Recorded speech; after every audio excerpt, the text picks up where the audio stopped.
उमेदवारी अर्ज भरायचा असल्यामुळे भारतीय जनता पार्टी इतका मोठा पक्ष झाल्यानंतरही खूप लोकशाही पद्धतीने चालतो.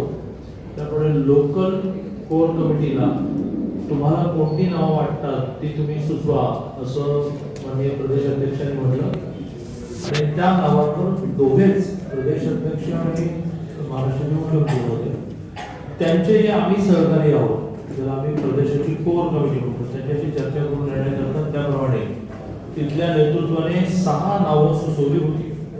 त्यात प्रमोद भगवान देसाई, रुपाराणी संग्रामचे निकम, विशाल शिराळे, वैभव अविनाश कुंभार, विजयसिंह वसंतराव देसाई, विजयसिंह पांडुरंग खाडे पाटील.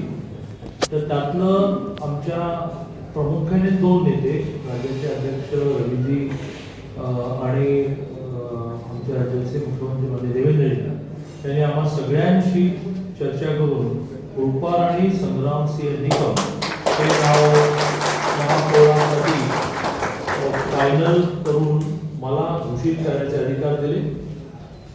आम्ही पाठवलेला कागद हा त्यांनी परत पाठवून त्याच्यावर ह्या नावाची घोषणा करा असं मला कराडला झाले राज्याचे अध्यक्ष. परंतु त्यांनी दोघांनी सकाळी 6 वाजता रवीजींनी कराडसाठी प्रवास सुरू होण्यापूर्वी देवेंद्रजींची कन्सेंट घेऊन की आता हे चंद्रकांत काकांना आपण घोषित करायला परवानगी देऊया अशी परवानगी मला 2 ठिकाणची मिळाली. एक घोषणा कोल्हापूरची आहे ते मी आज करेन, एक घोषणा उद्या करण्याची ती उद्या करेन.